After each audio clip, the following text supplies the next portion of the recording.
하나님 말씀 모시겠습니다. 오늘의 말씀은 요한 2서 1장 7절로부터 11절까지 말씀. 요한 2서 1장 7절로부터 11절까지 말씀. 우리 한 절씩 교독하시도록 하겠습니다. 제가 먼저 7절 말씀 봉독해 올립니다. 미혹하는 자가 많이 세상에 나왔나니 이는 예수 그리스도께서 육체로 임하심을 부인하는 자라. 이것이 미혹하는 자여 적 그리스도니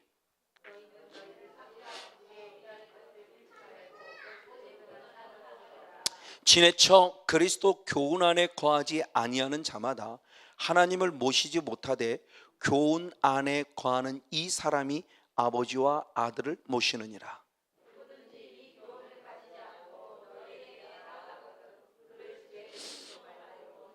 다 같이 읽겠습니다. 그에게 인사하는 자는 그 악한 일에 참여하는 자임이니라. 아멘. 할렐루야. 오늘 이 자리에 참석한 저와 여러분을 주님으로 간절히 축복합니다. 하나님의 부르심에는 후회함이 없다고 말씀하셨습니다. 아까 제가 기도하다가 왜 갑자기 기도가 커졌느냐, 기도하는 가운데 주님 환상 가운데 보여주는 모습이 있었습니다.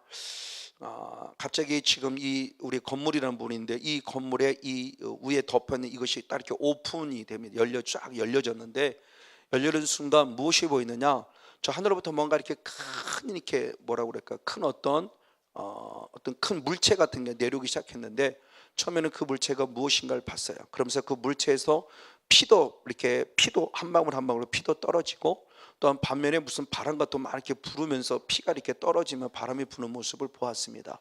그 모습을 자세히 더 구체로 봤더니 그 큰 물체 같은 게 쭉 내려올 때 보니까 주님의 손이었어요. 이 5가지 손가락이 쫙 펴 있는데 그러니까 사람의 손이 아닌 거죠. 사람의 손이 이 큰 걸로 어떻게 우리가 감출 수 있게 덮을 수 있겠어요.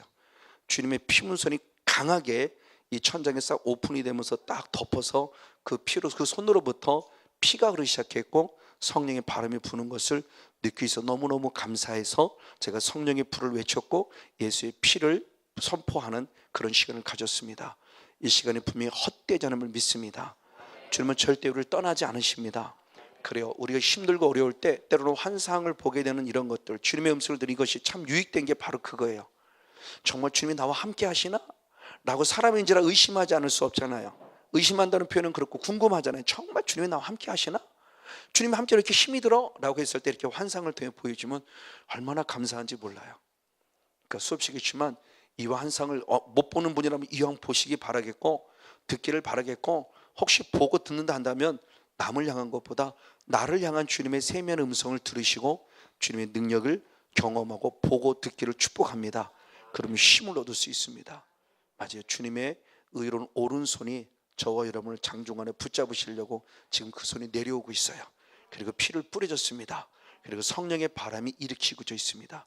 오늘 이 시간 이곳이 내 눈엔 보이지 않지만 영의 세계 속에 분명히 예수의 피 뿌리면 함께하는 시간이고 성령의 능력이 함께하는 그런 복된 시간이 되어지기를 주님으로 간절히 축복하고 축원을 드립니다.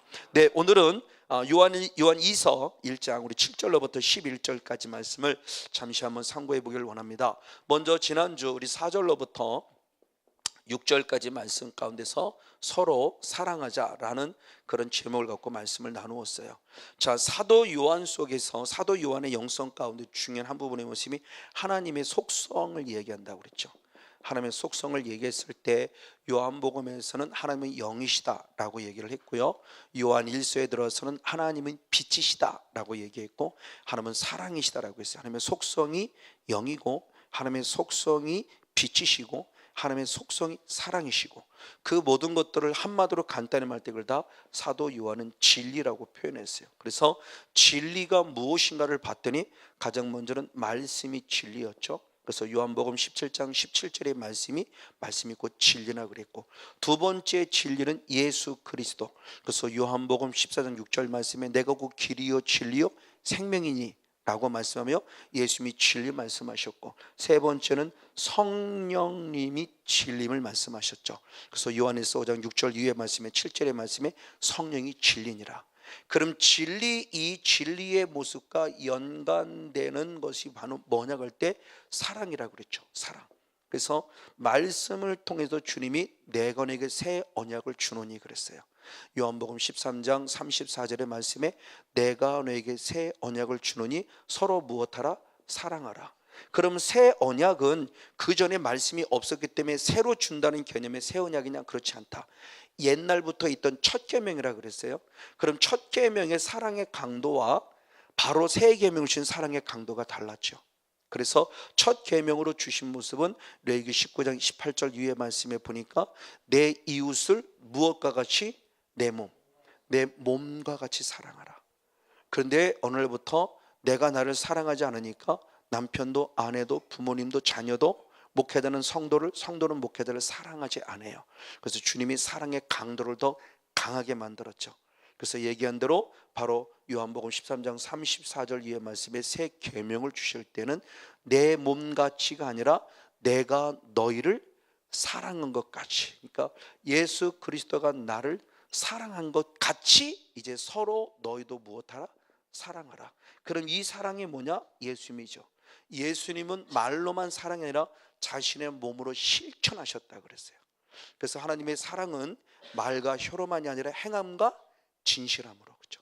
그래서 요한복음 3장 17절 18절의 말씀에 말과 혀로만 사랑하지 말고 너희도 사랑을 행함과 진실함으로 하라. 예수님 스스로가 사랑을 완성하셨어요. 그러니까 말씀으로만 기록된 사랑이 사랑 끝남이 아니라 말씀을 이루셨다는 거죠. 그래서 당신이 로마서 5장 8절의 말씀에 우리가 아직 누구였을 때? 죄인이었을 때 당신이 스스로 무엇하심으로? 죽으심으로 하나님의 사랑을 무엇하셨다? 스스로 확증하셨어요. 증명하신 거예요. 그러니까 예수님도 우리에게 당신의 사랑을 증명한 거예요. 그럼 우리도 똑같이 하나님을 향한 사랑을 날마다 무엇해야 돼요? 증명하는 자가 돼야 돼요. 그냥 말로만 하나님 사랑합니다가 아니고 바로 그 모습이 이제 서로 사랑하라는 거죠, 실제적으로. 근데 사랑이 내 힘으로 안 되더라는 거예요. 자, 말씀이 사랑하라고 했고 그 말씀을 예수님은 이루어내셨어요. 그럼 뭐냐? 우리도 그 사랑을 이루어내야 되는 겁니다. 자, 주님의 십자가는 주님의 십자가로 끝나는 겁니까? 당신이 짊어지면 당신이 짊어진 거고 우리도 내가 짊어진 자기 십자가를 져야 돼요. 내 십자가로 다 끝났다가 아니에요. 예수님이 십자가 심이 끝남이 아니에요. 내 십자가, 예수님이 주신 십자가는 예수님으로서 하나님의 말씀을 이루는 바로 순종을 통해서 당신의 십자가를 완성하신 거예요. 그럼 그 십자가를 믿는 믿음 안에서 구원받은 우리도 이제는 뭐냐? 자기 십자가를 져야 돼요. 그러니까 예수님의 사건으로 끝남이 아니라 이제는 예수님의 사건이 내 사건이 돼야 돼요. 내가 예수의 생애를 이루어내야 돼요. 그 예수님을 본받는 거예요. 그 예수님이 기도하니까 우리도 기도하는 거고, 예수님이 전도하니까 우리도 전도하는 거고, 예수님 하나님 예배했으니까 우리도 예배해야 돼요. 아니면 예수님이 다 해놨어요. 그럼 뭐하러 기도해요? 예수님 십자가 다 끝났어요. 뭐하러 그럼 우리 십자가를 져요? 그럼 주님이 괜히 우리 보고 십자가 지라고 했나요? 아니요. 내가 짊은 십자가, 그 십자가 지라는 겁니다. 그럼 나도 서로 사랑해야 된다는 거죠. 예수님의 사랑을 확증하는 우리도 서로 사랑해야 돼요. 근데 내 힘으로 안 되니까 성령님이 하신다는 거죠. 그래서 로마서 5장 5절의 말씀에 성령이 내게 임하시면 하나님의 사랑의 마음을 부어주신다 그랬어요. 그래서 이왕이라 한다면 능력의 성령도 만나야 되지만 제발 인격적인 성령을 좀 만나라고 말하는 게 바로 그겁니다. 능력은 기가 막혀 나타나요. 막 귀신도 쫓아냅니다. 아마 많은 사람을 잘 가르치대요. 선자들로 기가 막히게 잘해요. 근데 내 안에 화가 있고 분노가 가득 차 있어요. 그럼 완벽한 거냐? 아니요. 많이 부족해요. 근데 반대로 오히려 능력은 부족해요. 귀신은 많이 못 쫓아냈어요. 근데 하나님의 성품을 닮았어요. 하나님의 형성이 회복되었어요. 그 사람은 하나님 말합니다. 하나님 나라에 넉넉히 들어가리라. 할렐루야. 이게 바로 빌라델비아 교회였어요. 그래서 계시록 3장 8절 위의 말씀에 보면 빌라델비아 교회는 능력이 적었어요. 능력이 많지 않았어요. 능력이 적었어요. 오늘날 말하면 귀신 많이 못 쫓아냈고 치유 많이 못할 수도 있다는 겁니다.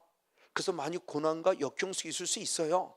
그럼에도 불구하고 인격적인 성령을 만나 끝까지 믿음을 지켰고 끝까지 말씀을 버리지 않았기에 드디어 하나님께 인정받는 교회가 됐습니다. 인격적인 성령님, 사랑의 성령님, 그분은 우리에게 9가지의 성령의 열매를 주셨어요. 그 첫 번째 사랑이죠. 사랑과 희락과 화평과 오래 참음과 자비와 양선과 충성과 온유와 절제니 이 같은 법을 끊을 자가 없으리라. 아멘. 그런 인격적인 성령 하나님의 강력한 성령 능력을 공급받고 하나님의 사랑의 마음이 부어진 바 되셔서 정말 남편을 사랑하시고요, 정말 아내를 사랑하시고 부모님들을 사랑하시고 자녀들을 사랑하시고 목회자는 반드시 성도를 사랑해야 되고 성도님 역시도 목회자를 사랑함으로 참된 사랑의 흔적을 가진 이 거룩한 사랑을 통해서 하나님 나라와 하나님의 의를 더 가까이 하나님의 의 속에 거하는 우리 모두가 되어지기를 주님의 이름으로 간절히 축복하고 축원을 드립니다. 그러면서 지난주에 이 말씀 우리가 은혜를 나누고 새로 신앙의 결단과 각오를 했습니다.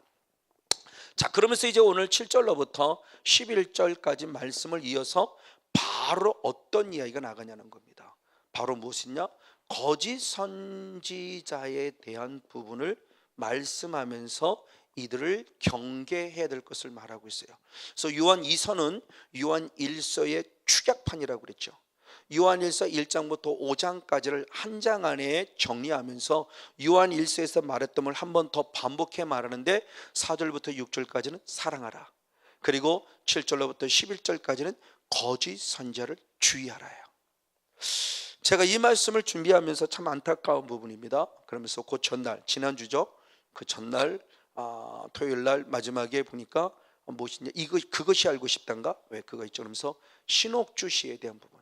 요새 계속 신옥주에 한 번 두 번이 아니죠. 지금 그것이 알고 싶다는도 벌써 몇 번 했고요. JTV인가도 거기서 보면 제가 JTBC인가에서도 보니까 신옥주도 얘기하면서 특별히 요새 흔히 말하면 타작마당 이런 부분을 얘기하면서 지금 상당히 안 좋은 부분, 그것이 터지고 나서 기독교계에서 신옥주에 대한 청원, 그것이 이건 사입이다, 완전히 잘못된 자다, 이들을 청원하라, 그리고 피지에 가는 400명의 사람을 돌려보내라, 여러 가지 많은 그런 운동들을 기독교에서 벌이고 있을 때 오늘들에게 대단히 중요한 영적인 경각심을 주고 있는 현장입니다. 저리 한번 다 같이 말씀 한번 읽어보길 때 요한 2서 1장 한번 7절 말씀을 한번 다 같이 한번 읽겠습니다. 요한 2서 1장 7절입니다. 시작. 미혹하는 자가 많이 세상에 나왔나니 이는 예수 그리스도께서 육체로 임하심을 부인하는 자라. 이것이 미혹하는 자요 적 그리스도니라. 아멘. 자, 적 그리스도의 개념을 요한 1서 2장부터 18절로 풀어갔을 때 적 그리스도에 관한 이야기를 5타임, 그래서 이번 18년 5월 달부터 6월 달에 5주에 걸쳐서 적 그리스도의 부분을 좀 더 구체적이고 자세하게 말씀을 잘 나눴어요. 더 적 그리스도가 궁금하신 분들은 유튜브에 들어가서 제 이름을 치면 제 설교 쭉 뜨는데 그건데서 5월 달부터 6월 달 가운데 거짓 그리스도의 적 그리스도에 대한 거짓 선지자에 대한 부분이 한 타임부터 5타임까지 아주 성경 전반적인 내용의 모습을 아주 깊이 속히 좀 달아보면서 그런 부분을 쭉 달았어요. 근데 오늘 요한 2서에도 또 한 번 반복되기 때문에 오늘 요한 2서에서는 조금 더 본문 중심으로 살펴보면서 그럼 요한 2서에서 제기하는 적 그리스도의 개념이 무엇인가에 대해 한번 살펴보려고 말합니다. 다시 한 말씀하면 적 그리스도, 즉 거짓 선생, 거짓 사도, 거짓 교사, 거짓 형제들, 성경에서 많은 부분을 얘기합니다. 적 그리스도만 얘기하고 있으면 거짓 선생, 거짓 교사, 거짓 사도, 거짓 선생, 거짓 형제 여러 가지로 표현이 되어 있어요. 그 가운데 가장 많이 사용하는 단어가 거짓 선지자 이렇게 많이 사용하고 있죠. 같은 개념인데 중요한 게 이들은 누구냐 그랬을 때 바로 이렇게 말합니다. 무엇하는 자라고 그래요? 미혹하는 자라고 말합니다. 자, 거짓 선자가 누구냐라고 했을 때 미혹하는 자예요. 근데 놀랍게 그 미혹하는 자를 마지막에 말씀에 누르세요. 적 누구다? 적 그리스도다라고 말해요. 안티크라이스트예요. 결국 그리스도가 아닌 자들인 거죠. 반대. 안티크라이스트, 바로 적 그리스도의 모습입니다. 자, 이 적 그리스도를 다른 말로 말할 때 방금 얘기한 대로 거짓 선자라고도 얘기하고 거짓 선생이라도 얘기하고 거짓 교사라고도 얘기하고 거짓 형제, 또 여러 가지 거짓 선자 여러 가지 말로서 표현되기도 합니다. 자, 그렇다면 중요한 부분이 모습이 뭐냐는 겁니다. 이 미혹하는 자의 모습인데 그러면 누가 거짓 선자가 되었냐는 거예요. 누가 거짓 선자가 되었냐는 부분의 모습이야. 그거는 좀 어렵습니다. 그러면 거짓 선자가 되게 하는 존재가 먼저 누구냐를 봅니다. 거짓 선자가 되게 하는 존재. 한번 다 같이 말씀 읽어볼 때 요한복음 8장 한번 44절 말씀을 보겠습니다. 요한복음 8장 44절입니다. 시작. 너희는 너희 아비 마귀에게서 났으니 너희 아비의 욕심을 너희도 행하고자 하느니라. 저는 처음부터 살인한 자요 진리가 그 속에 없으므로 진리에 서지 못하고 거짓을 말할 때마다 제 것으로 말하나니 이는 저가 거짓말장이고 거짓의 아비가 되었습니다. 아멘. 자, 나를 미혹하는 자가 누구냐는 개념입니다. 나를 미혹하는 자, 즉 나를 거짓되게 만드는 자가 누구냐? 바로 누구라고 그래요? 마귀라는 존재입니다. 그러면서 네 아비를 누구라고 그래요? 마귀라고 그래요. 자, 여러분 이 말씀을 아주 주의 깊게 들어야 됩니다. 이 마귀에 대한 부분의 모습 주로 맞아요. 거짓 선지자를 향해서 하는 얘기입니다. 거짓 선생, 거짓 바로 잘못된 우리 형제들, 거짓된 삶을 사는 우리를 향해서 분명히 하는 이야기예요. 그럼 중요한 게 우리가 거짓 선생, 거짓 교사, 다리 말하면 여기 있는 성건영 목사가 거짓 선자가 되지 않는다는 보장을 아무도 안 한다는 거죠. 성건영 목사가 지금 정상이에요. 근데 어느 순간 성건영 목사라는 사람이 분명히 거짓 선자가 될 수 있다는 거예요. 언제? 누가 틈을 타면? 마귀라는 존재가 틈을 타면. 자, 이 말씀을 다시 한번 여러분 잘 유의해야 됩니다. 왜 제가 이 말씀을 드리냐? 즉 거짓 선자가 되었다는 이 거짓 선지자는 전혀 하나님을 안 믿는 불신자 중에 내가 짠 하고 나타난 내가 거짓 선자다라고 말하지 않는 겁니다. 이 말을 달리 말하면 바깥에 있는 사람 중에 거짓 선자가 하는 것이 아니라 내 안에서, 우리 안에서라는 거예요. 내 안에서, 우리 안에서, 다시 말하면 이 공동체 안에서 거짓 선자가 나온다는 겁니다. 이걸 우리는 주의 깊게 들으라는 거예요. 다시 말하면 그때 당시 영지주의자는 주님을 믿지 않는 불신자 중에서 영지주의자는 이단이 나온 것이 아니고, 오늘날 구원파 같은 이단이 나온 것이 아니고, 세월호 사건을 벌였던 그런 사건들의 모습이 전혀 주님을 믿지 못하는 그런 사람이 나온 것이 아니고, 오늘날 이만희도 마찬가지고, 오늘날 여호와 증인도 마찬가지고, 오늘날 문제를 일으키는 신옥주 씨도 마찬가지고, 그 사람들이 불신의 상태에 있다가 이단이라는 것으로 타락한 것이 아니라 저와 여러분처럼 하나님을 믿는다고 하는 가운데서 이런 일들이 벌어졌다는 거예요. 여러분 다시 한번 이 말씀을 우리가 좀 유의 깊게 살펴봐야 돼요. 그런 대표적인 말씀의 모습이 다시 한번 요한이삼 1장 7절 한 절 말씀 한번 더 읽어봅니다. 시작. 미혹하는 자가 많이 세상에 나왔나니 이는 예수 그리스도의 육체로 임하심을 부인한 자라. 이것이 미혹하는 자 적그리스도. 자 이미 앞절에서 우리가 앞에서 5월달 6월달에 말씀했다면 적그리스도의 대표적인 것은 예수님을 부인하는 자요. 즉 예수님을 부인했다는 것은 믿지 않기 때문에 부인한 것이 아니요, 믿었던 그들인데 어느 순간부터 주님의 그 육체로 오심에 대한 신성과 인성 자체를 부인하는 자의 모습이에요. 자, 이 모습을 사도 요한은 이미 요한일서 2장 18절 19절은 이렇게 표현했습니다. 요한일서 2장 18절 19절 같이 한번 읽습니다. 시작. 아이들아, 이것이 마지막 때라. 적그리스도가 이르겠다 함을 너희가 들은 것과 같이 지금도 많은 적그리스도가 일어났으니 이러므로 우리가 마지막 때인 줄 아노라. 저희가 우리에게서 나갔으나 우리에게 속하지 아니하였나니 만일 우리에게 속하였다면 우리가 함께 거하였으려니와 저희가 나간 것은 다 우리에게 속하지 아니함을 나타내려 함이라. 아멘. 자, 분명히 시작은 어디였냐? 우리에게서 속하였다가 무엇했다? 나갔다. 자, 거짓 선자의 원래의 소속은 분명히 우리라는 공동체예요.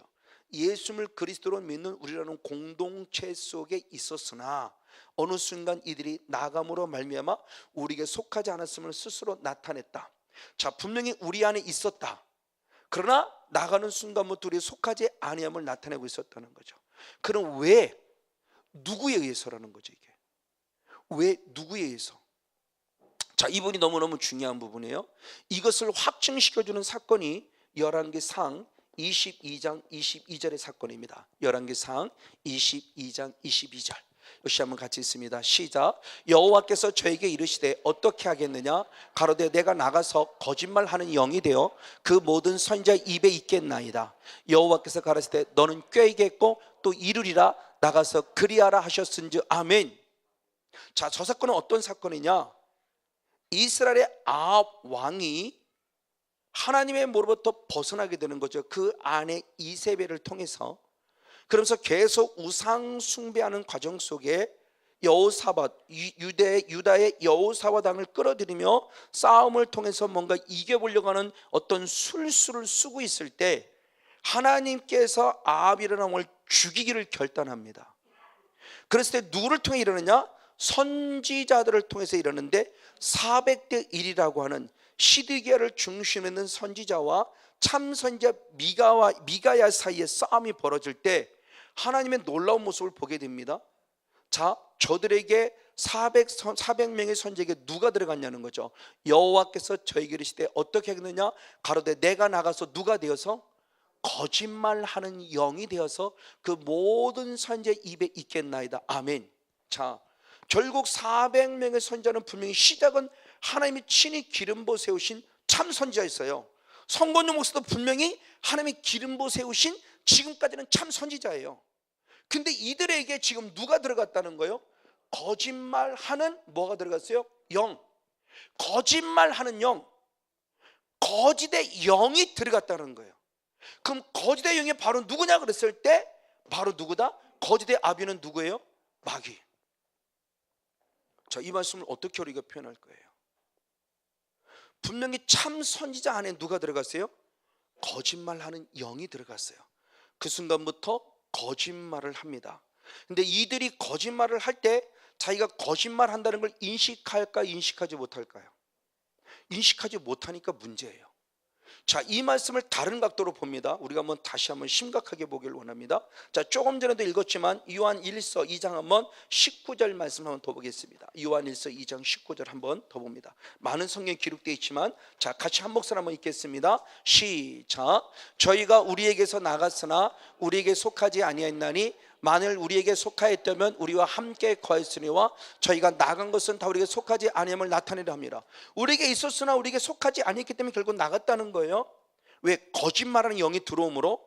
그럼 그 사람들이 어떤 사람이 그 사람들이 얼마나 되느냐 했을 때 18절 넘어가 봅니다.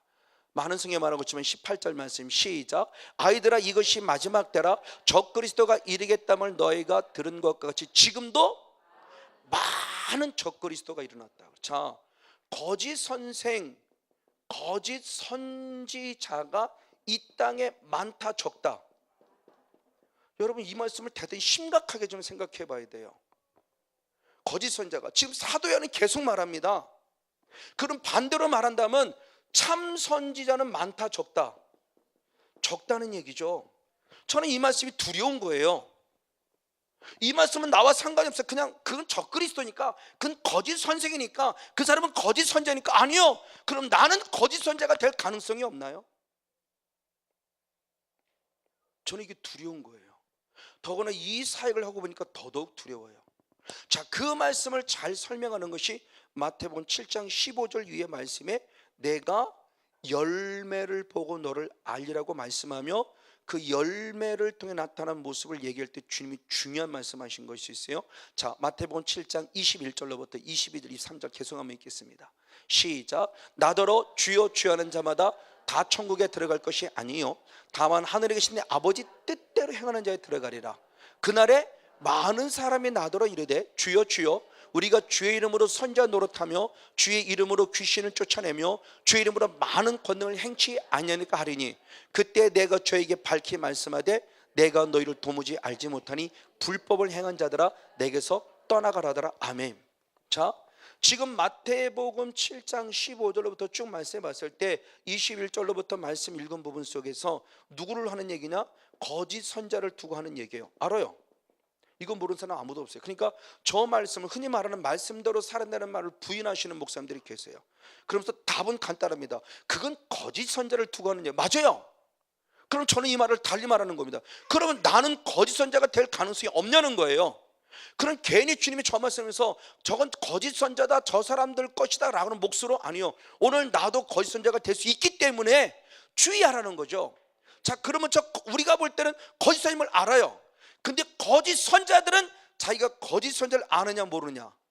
몰라요. 모른다는 거예요. 왜? 다시 한번 봅니다. 자, 21절 말씀부터 봅니다. 주여 주여 하는 자마다 다 청해 들을 것이 아니다. 자, 원래 말씀을 또 다른 것 보면 주의 이름을 부르는 자는 다 무엇을 얻어요? 구원이요. 그럼 저 말씀과 이 말씀의 차이가 뭐냐는 거예요. 저 말씀이 거짓말인가? 아니요, 진리의 저 말씀도 주의 이름을 부르는 자가 구원한다고 말했는데, 주여 주여 부르는데 왜 또 갑자기 천국을 또 못 간다고 그래요? 이것도 뭐예요 그러면? 그럼 주의 이름을 부른 자가 천국 간다는 것은 어린아이 신앙을 말한다면, 주의 이름을 불러 천국 가는 백성이 되었으면 이제는 어떻게 살아야 돼요? 청년의 신앙, 아비의 신앙은 말씀을 무엇하며 살아야 돼요? 순종하며 살아야 된다는 거죠. 네가 아무리 주의 이름을 불러도 말씀대로 살지 아니하면 천국 못 들어간다는 경고예요. 그게 누구냐? 거짓 선자예요. 그런데 마지막 거짓 선자가 주님이 저렇게 말씀했더니 24절에 21절에 뭐랬냐? 그날에 누가? 많은 사람이라고 그래요. 많은 사람. 많은 사람은 결국 누구예요? 많은 거짓 선자들이 오는 거죠. 그러면서 자기는 무엇했다고 그래요? 내가 무엇했다고요? 선자로 달했고, 내가 또 무엇했다고 그래요? 귀신 많이 쫓아내면서 말씀도 잘 증거하고 능력도 많이 나타냈다는 거예요. 저 말을 달리 말하면 조금 얘기한 대로 자기가 지금 거짓 선자라는 걸 안다 모른다? 모르는 거죠. 예수님 그런 무슨 섭섭한 말씀을 하십니까? 하나님이 내게 기름 부어서 내가 선자 노릇해가지고 많은 목사님들 깨우고 말씀을 내가 기가 막히게 잘 가르치고, 내가 창세부터 요한계시로 내가 성경을 몇 번 읽었는데 200도 300독을 하면서 내가 말씀을 얼마나 잘 가르쳤는데 왜 나를 모른다고 하십니까? 이거예요 지금요. 내가 선자 노릇을 했는데 왜 모르냐는 겁니다. 나는 지금 참 선자를 알고 있다는 거예요. 성권용 목사가 스스로 지금 내 참 선자를 알고 있어요. 하나님 왜 나를 모른다고 그래요? 왜? 내가 귀신 많이 쫓아냈어요. 그래서 많은 사람 살려냈어요. 병든 자 고쳐줬어요. 왜 주님 나를 모른다? 주님이 기름 부으셔서 내가 능력 주셔가지고 내가 그 일을 했는데 왜 나를 모른다고 합니까? 라는 거예요. 자기가 거짓인 줄 몰라요. 성권용 목사가 거짓인 줄 몰라요. 나는 스스로 누군 줄 알아요? 참인 줄 알아요. 이게 사탄의 기가 막힌 계략인 거예요. 그러니까 보시오, 삼자는 저 사람이 잘못된 걸 알아요. 근데 본인은 잘못된 걸 전혀 몰라요. 누가 봐도 저 사람은 이단이에요. 근데 본인은 진짜라고 그래요. 이만희는 자기가 지금 누구라고 그래요? 진짜예요. 우리가 보면 누구예요? 분명히 거짓 선지자예요. 신옥주 씨는 우리가 보면 분명히 잘못됐어요. 근데 본인은 누구라고 생각해? 자기는 진짜라고 그래요. 말씀대로 가르쳤더니 자기처럼 말씀을 잘 가르치는 목사가 어딨냐고 그래요. 근데 타작마당을 그렇게 해석하는 게 그게 진짜입니까? 아니 타작망을 때리는 게 타작마당이에요? 아니 그렇게 어리석은 사람이, 아니 우리가 신앙의 깊이가 없어도 성경 몇 군데 타작만 나올 때 그 타작만, 그 타작의 개념의 모습은 하나님께서 주시는 열매를 통해서 타작해서 열매를 거두려는 그런 어떤 공간적인 개념 속에, 그런 모습 속에 타작을 얘기하는 것이 남을 때리라고 타작하는 겁니까? 아니 어떻게 타작만을 그렇게 해석하면서 또 그 말씀을 따라가냐고, 또요. 그걸 또 믿고 또 끄덕끄덕 그리고, 맞아, 그러니까 엄마는 딸내미를 때리고 딸내미는 엄마를 때리면서 나쁜 년 죽이려 해가면서, 그러면 또 목사님만 딱 맞고 또 목사님 감사합니다 그러고. 아니 저는 그 영상을 보면서 충격을 받았어요. 그렇게 두드려 맞으면서 또 목사님 감사하대요. 그게 어떻게 있을 수 있는 일이에요? 여러분 다시 한번 잘 생각해 보세요.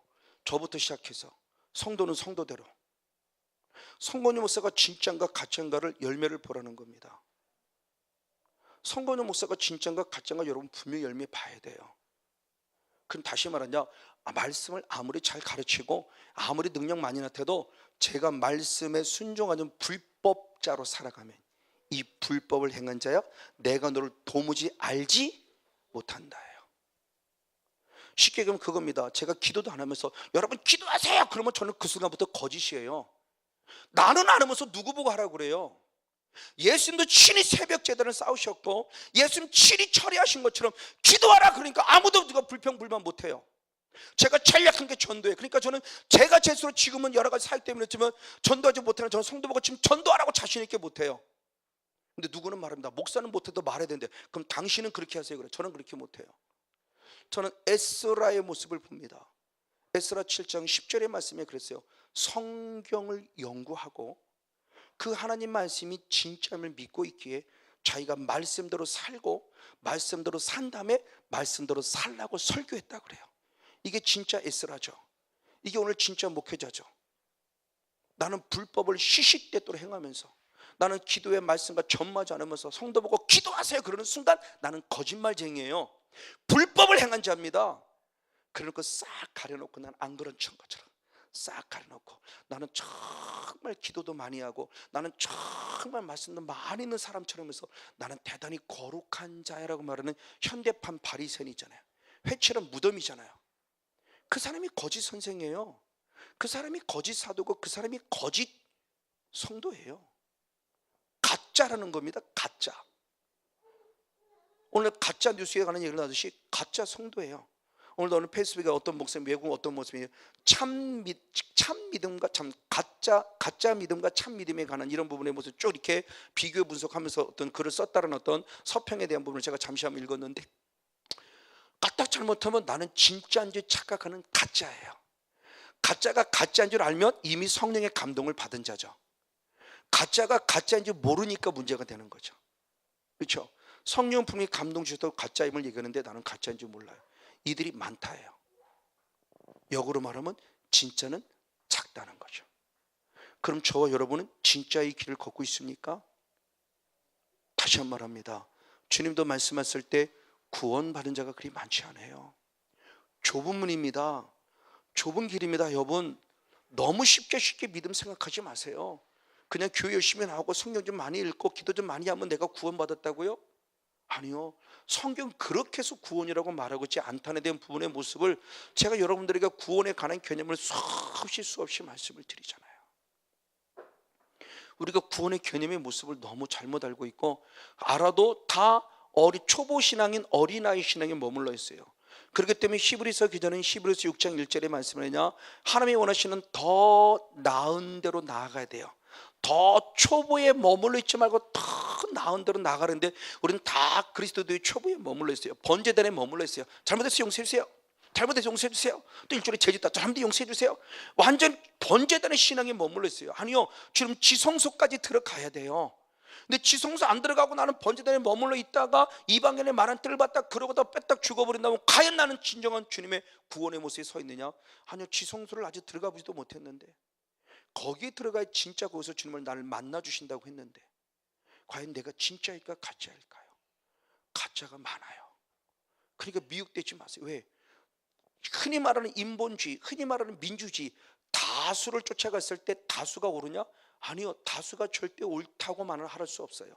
소수지만 소수가 오를 수 있어요.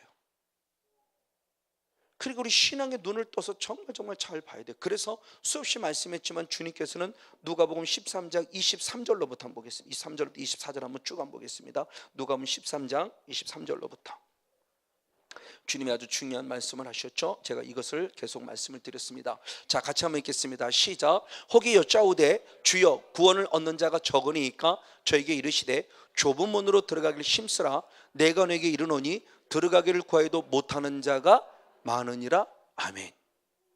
구원 얻는 자가 적습니까? 라고 제자가 물었습니다. 예수님이 옳다는 거예요. 근데 맞다라는 말로 단답형으로 끝나지 않았어요. 보충 설명을 해줬습니다. 구원 얻는 자가 적습니까? 그래, 적다. 구원 얻는 자가 많지 않다는 거예요. 그러면서 좁은 문이라는 구원을 얘기하면서 좁은 문 들어가려면 어떻게 되느냐 그랬을 때 바랍니다. 내가 좁은 문 들어가기를 무엇하라? 힘쓰라 라고 말했다는 거죠. 이 힘쓰라는 원어를 보자고 했습니다. 이 힘쓰라는 원어는 아고니 조마예요. 영적 싸움을 얘기합니다. 그러니까 이 번역이 많이 아쉽다고 그랬어요. 아고니 조마라는 똑같은 단어가 디모데전서 6장 10절의 말씀에서는 힘써 싸워라, 그리고 이 싸움을 너를 불렀다 그랬어요. 우리를 부르신 목적이 영적 싸움을 싸고서 불렀다고 그랬어요. 잠언 디모데 6장 12절 시작. 믿음의 선한 싸움을 싸우라. 영생을 취하라. 이를 위하여 내가 부르심을 입었고 많은 증인 앞에서 선한 증거를 증거했도다. 아멘. 자, 믿음의 선한 싸움을 무엇하라? 싸우라 그랬어요. 12절 싸우라. 믿음의 선한 싸움을 싸우라. 이 싸우라가 똑같이 아고니 조마예요. 자, 근데 사도 바울을 통해서 얘기할 때는 싸우라고 정상적으로 해석이 됐는데 예수님이 조문들을 심쓰할 때 이 심쓰라의 모습을 싸우라는 단어로 해석이 됐으면 우리가 지금 이렇게 안 살 것 같아요. 이게 조금 더 원어를 그냥 그대로 직역을 했다면, 그러니까 조문 들어가려면 영적 싸움을 싸워야 한다 이렇게 됐으면 우리 지금 이렇게 나태하게 되는 사람, 좀 힘쓰라 그러니까 뭐 열심히 기도하면 되나?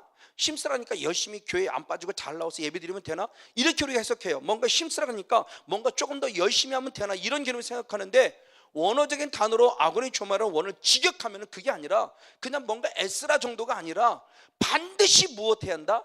싸워야 한다. 이 말을 달리 말하면 이 싸움에서 승리해서 진정한 하나님의 나라 구원의 문, 좁은 문을 들어간 데가 그리 많지 않다라는 거예요. 근데 부족하지만 우리는 뒤늦게나마 이 싸움의 영적 원리를 알았잖아요. 단순히 병 고침받고 문제 해결을 받고 싸우는 게 아니고요, 천국 때문에 싸우는 겁니다. 그 사람들이 많아요. 적은 무리예요. 구원은 받는 영적 무리가 적어요. 좁은 문이에요. 심쓰가 있으는데 심써 싸우라고 그러죠.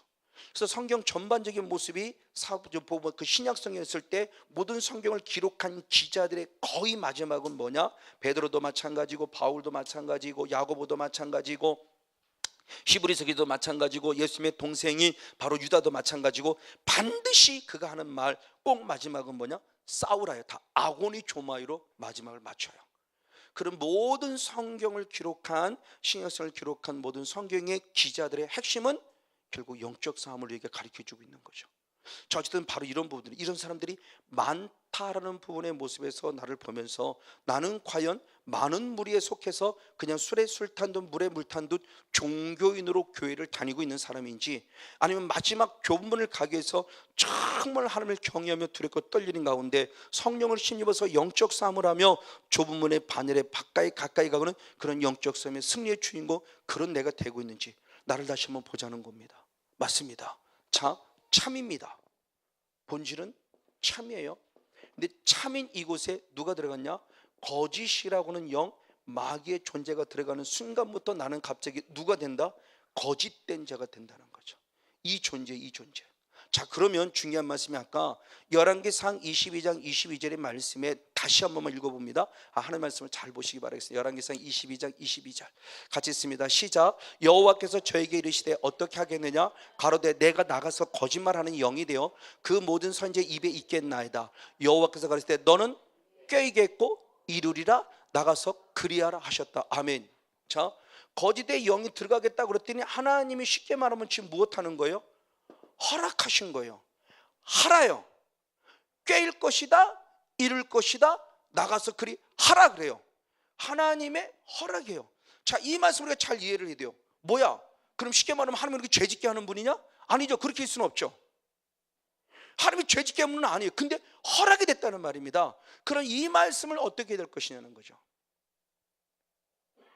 저도 성경을 고등학교 때 성경을 읽어오면서 궁금한 부분이요. 뭐야 도대체 이런 말씀을. 그러니까 성경의 창세부터 요한계시록까지 말씀이 뚫리지 않을 때는 그냥 그 말씀 자체만으로 보면 뭐야 이게, 아니 왜 허락을 해? 그래서 제가 사탄의 역사를 그 창조의 영적으로 보면서 왜 땅을, 이게 이해가 안 됐다고 그랬죠. 그래서 청년 때 이런 걸 주로 많이 궁금해하죠. 왜 사탄을 가만 놔둬갖고 그 당시 박살을 내버리고 없애버렸으면 우리가 천국을 누릴 텐데 하나님 뭐야 도대체, 이 얼마나 우리가 많이 궁금했고, 하나님께서 우리가 궁금한 의문이 의심할 수는 없고 의문을 품을 수는 없는데 궁금하잖아요. 왜 사탄이나 존재를 허락해버려서 우리 신앙을 이렇게 속된 말로 개판을 만들어버리는지. 나도 잘하고 싶은데 안 되잖아요. 정말 저도 기도하고 싶은데 기도가 안 되더라는 얘기예요.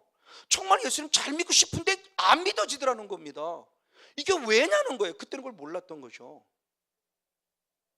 그래서 결국 사탄을 허락한 이유에 대한 부분의 모습을 마지막 성회 때 꼭 말씀을 드리죠. 사탄을 왜 하나님이 허락했는가의 부분. 바로 그분의 모습 답을 찾고 보니까 이게 영적 싸움의 핵심이었던 부분을 발견하는 거예요. 자, 이 말씀을 보자는 겁니다. 이 말씀을 신약도 똑같은 말씀을 했습니다. 데살로니가서 2장 11절 말씀을 봅니다. 데살로니가서 2장 11절 12절 한번 볼게요. 데살로니가후서 2장 11절 12절 시작. 이러므로 하나님이 유혹을 저희 가운데 역사하게 하사 거짓 것을 믿게 하심은 진리를 믿지 않고 불의를 좋아하는 모든 자로 심판을 받게 하라. 아멘. 자, 12절의 말씀은 나중에 설명되고 11절을 보자는 겁니다. 하나님의 유혹을 저희 가운데 무엇하겠어요? 역사하게 하사 그랬어요. 허락했다는 거예요. 자, 그럼 이 하나님을 잘 알아야 돼요. 그럼 무조건은 아니요. 주님은 처음에는 분명히 막으셨다는 거예요. 아닌 거에 대한 그런 성목사 그건 아니야. 성목사 그건 아니다. 너 지금 잘못된 길을 가고 있어라고 성령은 계속 우리를 책망하고 꾸중하세요. 그래서 요한복음 16장 8절 이후의 말씀에도 내게 또 다른 보혜사 성령이 임했을 때 죄에 대해서 책망하신다고 그랬어요. 그러니까 성목사가 잘못된 길을 가면 정말 인격적인 성령님은 성목사 그거 잘못됐어, 너 그리 가면 안 돼 라고 말하는, 때로는 지팡이로 때는 막대기로 아니하시며 우릴 때는 채찍질하시며 때로는 우리를 채찍질하시며 제가 정신 차리게 하는데 아무리 주님이 두드러 패도 정신 못 차리는 겁니다. 그럼 여러분 사건들을 보자는 거죠. 내가 주변에 이런 일들이 벌어지고 자꾸 이런 일이 왜 벌어지? 이게 뭘까? 이게 뭘까? 하나님이 결국 제가 주권을 깨달았다고 이런 일이 있고, 저는 성결교 목사인데 이 주권론이 사실은 성결교 목사를 교리적으로 약해요. 신에서 이게 안 배웠기 때문에. 자유의지만이 너무 많이 강조되어 있었기 때문에. 근데 이 은혜를 읽고 보니까 절대적 주권이라는 개념도 보고, 절대 주권에 그 지난 성회 때 목사 성회 때 그랬어요. 하나님의 역사 선상 속에 내가 참석하는데 불의의 병으로 참석하느냐 의의 병으로 참석하는 내 자유의지에 달려져 있다. 그래서 주권과 자유의지가 이제는 정확하게 제가 분별할 수 있게 됐어요. 어쨌든 그런 녀석에 주권이라는 뭘 인정해요. 그 주권이라는 인정했을 때 주님은 절대를 구원의 반열에 서기 때문에 절대 주권에 때로는 잘못된 게 그러면 채찍질 하시는 거예요. 그게 보응이죠. 그 보응이 무조건 나쁜 게 아닌 거예요. 우리에게 분명히 유익이에요. 잘못된 길을 가니까. 근데 그 보응해도 정신을 못 차리는 상황을 지금 얘기를 합니다. 그런 대표적인 말씀을 잘 우리에게 가르쳐준 사건이 어떤 사건이냐? 이사야 66장 3절과 4절의 사건입니다. 이사야 66장 3절 4절 같이 한번 읽겠습니다. 시작. 소를 잡아 드리는 것은 살인함과 다름이 없고 어린 양으로 제사 드리는 것은 개의 목을 꺾음과 다름이 없으며 드리는 예물은 돼지의 피와 다름이 없고 분향하는 것은 우상을 찬송함과 다름이 없이 하는 그들을 자기의 길을 택하며 그들의 마음은 가증한 것을 기뻐했다. 자, 보십시오. 저들이 제사 안 지내는 거 아닙니다. 제사를 지내고 예배를 드리고 제물을 드리고 여러 가지 많은 일 하지만 그 모든 일을 하는 것이 하나님과 아무런 상관이 없어요. 마지막에 말씀해 보니까 그들은 누구의 길을 택했냐? 자기의 길. 이게 사사기 사건이죠. 자기의 소견대로, 자기 소견에 옳은 대로 살았어요. 내가 복음이죠. 내 복음이에요. 내가 기도해 봤더니, 내가 영의 세계에 들어와 봤더니, 내가 말씀을 읽었더니 내가 기도했어요. 내가 충성했어요. 내가 사랑했어요. 내가 섬겼어요. 다 내가 했어요. 그러니까 내가 가는 길이 옳아요. 잘못되면 절대 아니에요. 지금 그거예요. 근데 놀랍게 제자는 그 모든 것들이 하나님의 받으실 만한 게 하나도 아니에요. 그러면서 그들의 마음은 무엇으로 기뻐했어요? 가증한 것을 기뻐했어요. 그래서 이미 이사야 1장부터 계속 주님이 책망하셨죠. 그 길로 가면 안 된다. 이스라엘 백성아, 그 길로 가면 안 돼. 그건 내가 원하는 바가 아니야. 그 길로 가지 마. 그 길로 가지 마라고 계속 주님이 책망하셨어요. 여러 왕들을 통해 책망하셨어요. 이사야 선지자를 통해서 많은 왕들을 통해 책망하셨어요. 그래서 나중에 히스기야 왕 같은 나중에 종교개혁도 일으키기도 하잖아요. 근데 히스기야 왕이 종교개혁을 일으키기도 하지만 다시 본질로 또 돌아와요. 그랬더니 주님이 4절 말씀에 그렇게 한 겁니다. 같이 한번 4절 말씀이 있습니다. 시작. 나도 유혹을 그들에게 택하여 주며 그 무서워하는 것을 그들에게 임하게 하리니 이는 내가 불러도 대답하는 자 없으며 내가 말하여도 그들이 청종하지 않고 오직 나의 목전에 악을 행하며 나의 기뻐하지 아니하는 것을 택하였음이라 하시니라. 아멘. 그렇게 했더니 계속 주님은 저 중간에 말해서는 우리가 돌 수 없지만 결국 주님이 막으셨다는 거예요. 다시 말하면 회개할 길을 분명히 주셨다는 거예요. 이사야 선지자를 파송해서 계속 불렀고 계속 체크하며 그리 가면 안 된다라고 계속 주님이 회개의 복음을 전하시지만 누구도 회개의 복음으로 들어오지 않으셨더니 주님이 말씀하시는 나도 유혹을 그들에게 어떻게 했다? 허락했다는 거예요. 그렇게 가고 싶으니 그럼 가봐, 그거죠. 하나님께서 아브라함을 창세기 12장에 불러내셨어요. 근데 막상 하나님이 원하시는 가나안 땅에 들어왔는데 뭐가 기다리냐? 기근이 기다려요. 기근이 들어오니까 어디로 갔어요? 다시 애굽으로 돌아갔어요. 그랬더니 주님이 애굽에서 그러니 그럼 아까 살고 싶으면 애굽에 살아봐. 그러고 430년 동안 뺑뺑이 좀 하나님의 허락 속에 허락하여 그 400년 동안 결국 애굽의 종살이를 살은 거예요. 그러니까 하나님을 정말 잘 알아야 돼요. 하나님의 절대적 주권이 있는데 그 주권 속에서 내 믿음의 자유의지가 하나님의 말씀에 순종하지 않으면 결국은 알았어 그럼 네가 하고 싶은 대로 해봐 이거예요. 그래서 마지막 말라기 선지자, 마지막 느헤미야 선지자, 말라기 선지자를 끝나서 예수님이 오시는 세례 요한이 오는 그 순간까지의 시간을 400년의 시간을 보는데 그 400년의 시간을 주는 뭐냐? 침묵의 시기라고 그랬죠. 하나님이 결국 눈 닫고 귀 닫고 입 닫고 딱 닫아버렸어요. 결국 주님의 무관심이에요. 허락해버린 거예요. 알았어 니들이 한번 하고 싶은 대로 해봐. 이 하나님을 잘 알아야 된다는 거예요. 정말 하나님을 잘 알아야 돼요. 나는 끝까지 맞아요. 주님은 끝까지 나를 사랑하시는 분입니다. 끝까지 사랑하시는데 그래도 끝까지 사랑하는 내가 끝까지 주님부터 벗어나 버리면 주님은 때로는 그래 알았어 손 놓는다는 거죠. 그때 가면 이미 늦어요. 숫자 채찍 맞는 게 나아요. 채찍은 내가 사랑을 받고 있다는 증거고 사생자가 아니라는 증거예요. 주님 나를 손 놨다는 것은 사생자로 될 가능성이 있는 자리예요. 내가 생각해도 이거 잘못했는데 아무 일이 없어요. 그걸 갖다가 하나님이 나를 사랑하시나 봐. 큰 착각입니다. 착각하지 마세요. 망상이에요. 말대로 망상. 하나님이 나를 채찍질해 내가 살아있는 자예요. 사생자가 아니고 주님이 내가 하나님의 백성이라는 근거예요. 그러니 오늘 고난은 그래도 내가 아직도 주님 앞에 사랑받고 있다는 증거일 수 있어요. 그러니까 감사하죠. 그러니까 고난이 유익이라는 거예요. 이제는 제가 고난에 대한 부분을 다시 깨닫겠다는 말을 수없이 말씀을 드렸죠. 고난이 없었으면 좋겠다. 맞아. 내가 죄 짓지 않았으면 고난도 없죠. 근데 결국 죄로 말미암아 고난은 오는데 그런 고난이 그래도 아직도 내가 사랑받고 있다는 증거다. 아주 주님 앞에 버림받지 않았다. 감사하자는 거죠. 그것마저 없으면 나는 버림받은 사생자예요. 바로 이 모습 안에서 주님이 지금 허락했다는 개념이 뭐냐? 처음부터 옛다고 들어가라 아니요. 주님 분명 막으셨다는 거예요. 회개할 기회를 주신 거예요. 그래서 계시록 2장 21절 22절 두아디라 교회의 말씀이나 계시록 6장 20절 21절의 말씀이나 계시록 16장 자 여기서 한 가지 잘못된 게 2페이지 속에서 제가 봤을 때 계시록 16장인데 6절이라고 지금 오타가 났어요. 16장 11절 말씀입니다. 주님은 계속 회개할 기회를 주신 거예요. 회개할 기회를 주셨는데 회개하지 않았다는 거예요. 그러니까 하나님이 허락해버립니다. 알았어 그럼 한번 네가 한번 가고 싶은 데를 가봐. 그 허락 속에서 결국 나의 모습이 어떤 존재인가를 주님이 알길 원하시는 뜻이 있다는 말씀을 지금 기록되어진 부분입니다. 맞습니다. 바로 그분이 누구냐? 조금 전에 말씀드린 대표적인 유다가 바로 신약으로 말하면 가룟 유다예요. 자, 한번 요한복음 13장 1절 2절 27절 말씀을 연이어보겠습니다.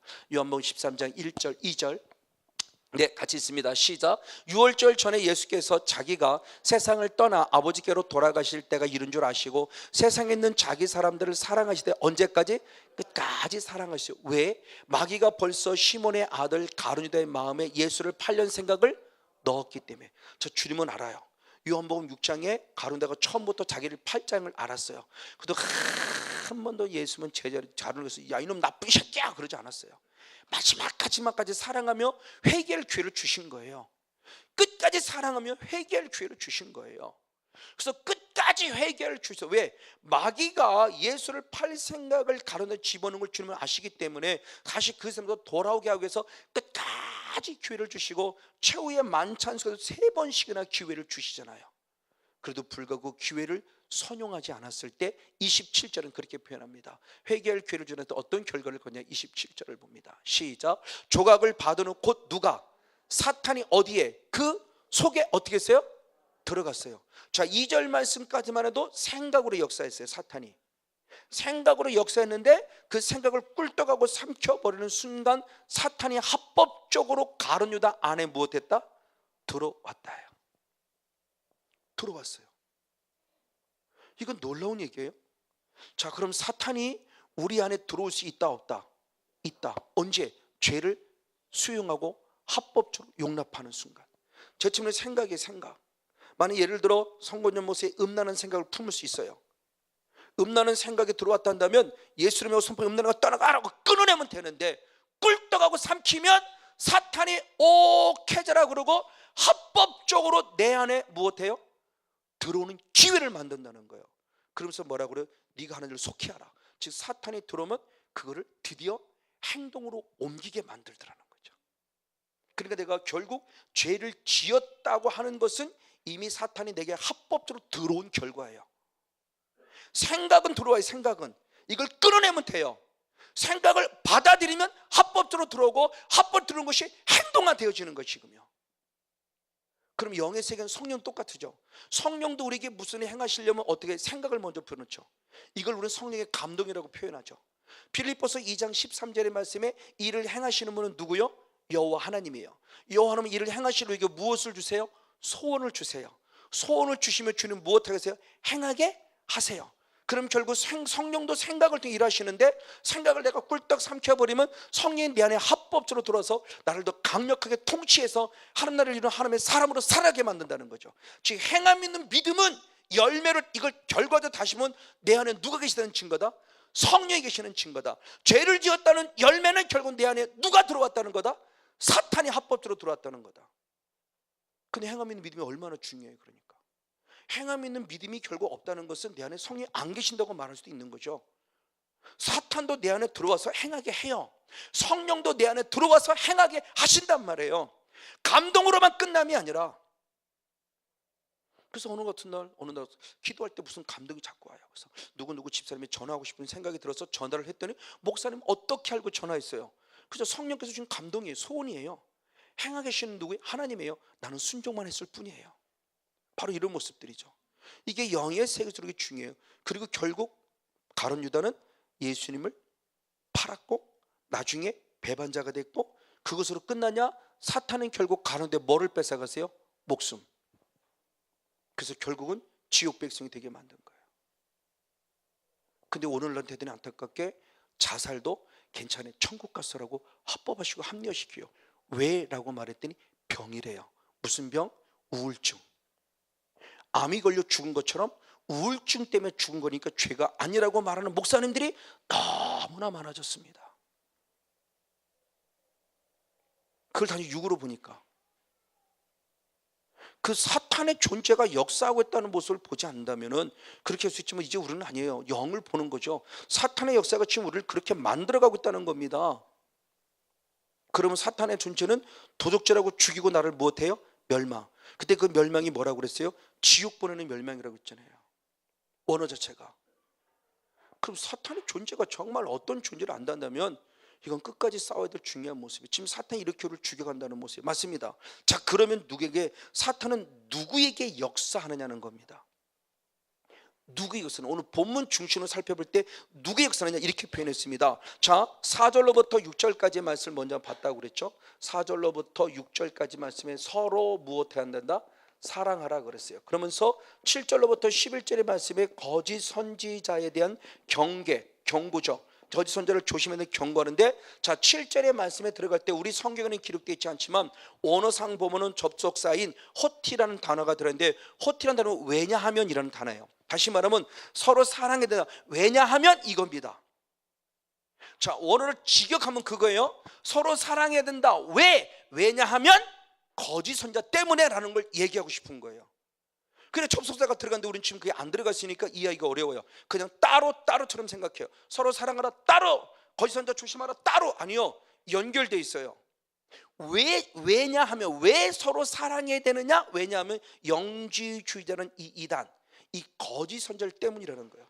그럼 결국 무엇을 말하냐? 사탄의 존재가 합법적으로 들어오는데 어떻게 들어오냐의 모습을 지금 말씀하고 있는 부분이죠. 가정 보는다면 결국 서로 사랑의 그리스도에게 미혹되어졌는데, 결국 사탄의 존재가 사랑받아야 할 사람이 사랑받지 못한 상처라는 합법적인 통로로 들어온다는 거예요.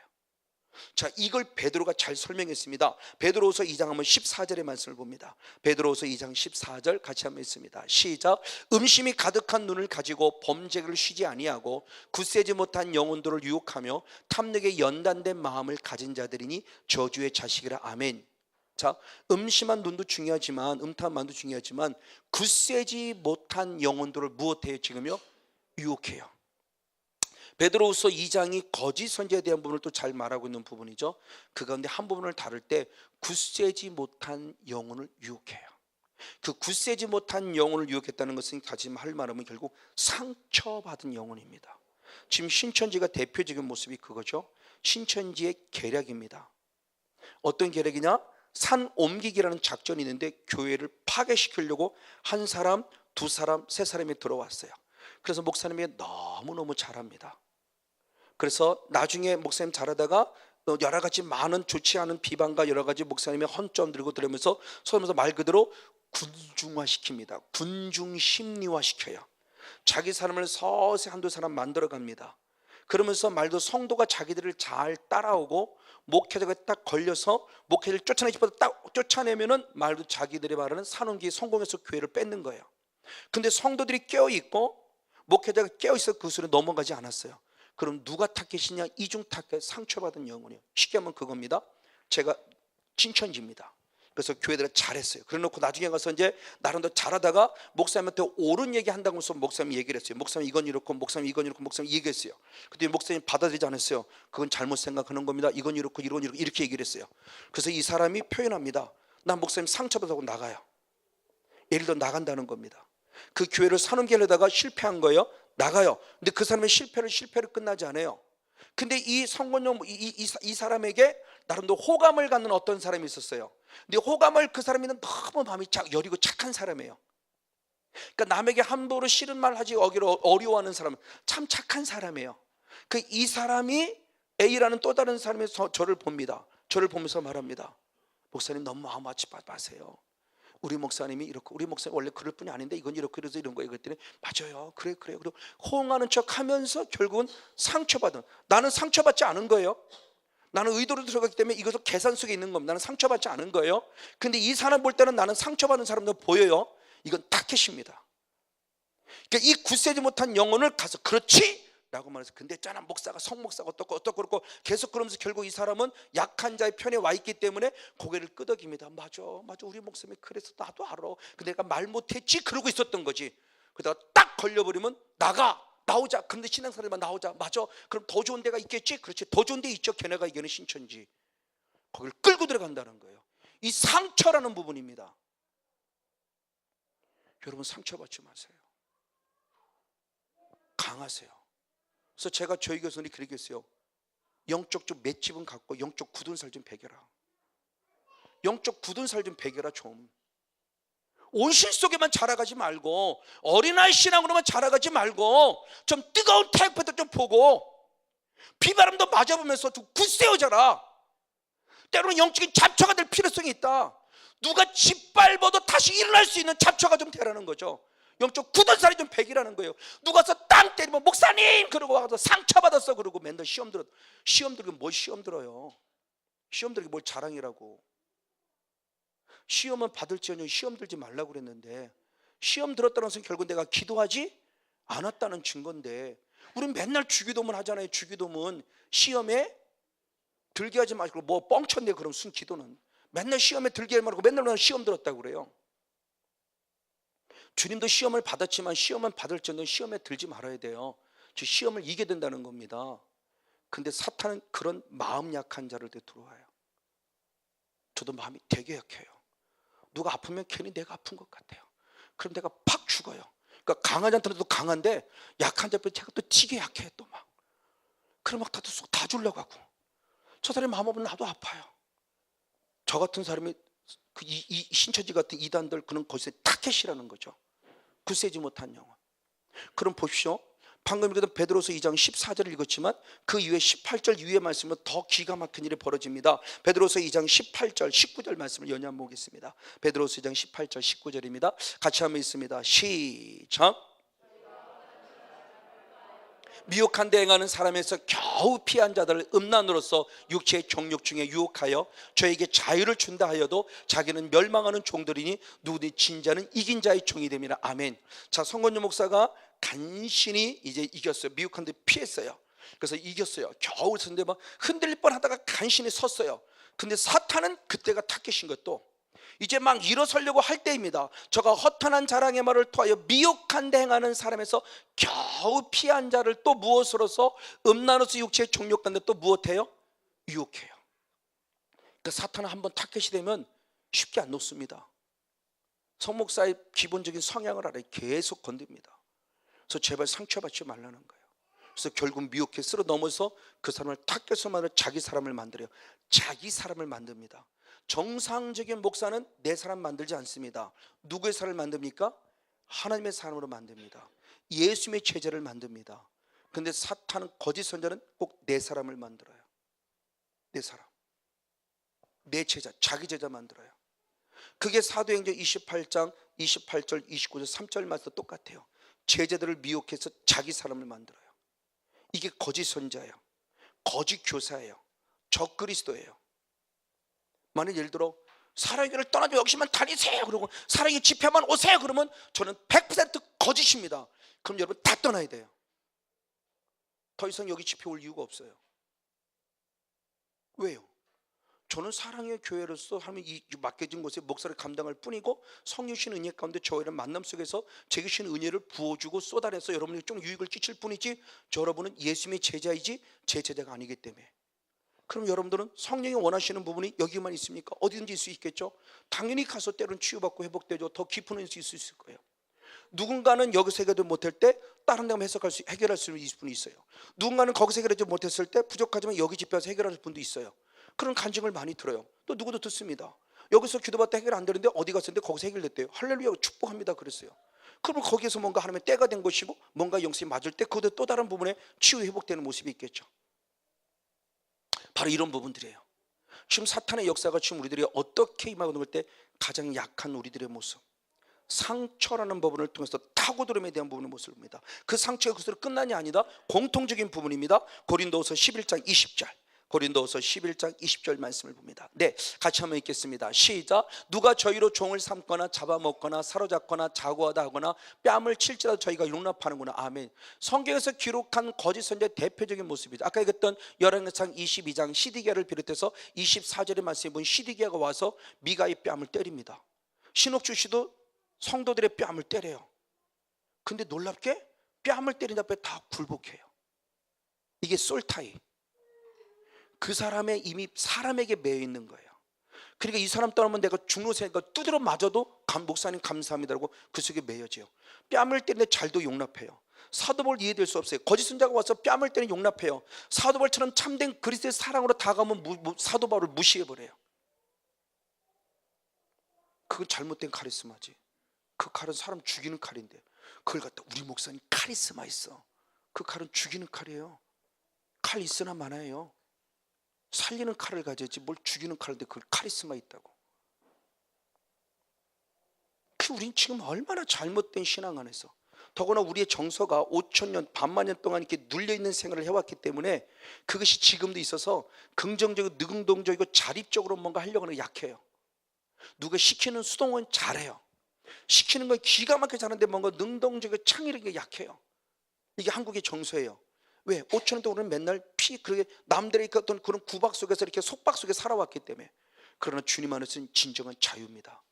진리 안의 자유는 긍정적이고 능동적 적극적인 삶이에요. 하나님의 말씀을 가르칠 때 우리는 그 말씀을 이루는 능동태가 필요해요. 성령의 힘을 힘내는 내가 그 말씀을 이루는 적극적인 신앙의 모습이 필요한 거예요. 눌려서는 안 돼요. 잡혀서는 안 돼요. 성령은 절대로 그러지 않으세요. 우리 진리 안의 자유, 진리신 말씀, 진리신 성령이 지금 우리들이 어떤 신앙을 요구하고 있는가의 대표적인 모습들이에요. 바로 이와 같은 욕심들을 부리는데 그 부리는 모습들이 그런 어떻게 들어오느냐 했을 때 아주 바로 이 광명한 천사와 들어서 우리를 쉽게 미혹해요. 그러니까 보십시오.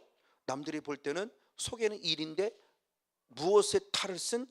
양의 탈을 쓴. 그러니까 와, 송 목사 사람 되게 좋은가 봐. 아니요, 송 목사 사람 되게 안 좋아요. 왜? 내 안에 이리의 성향을 가지고 있거든요. 근데 그것이 드러나면 그건 거짓 선자죠.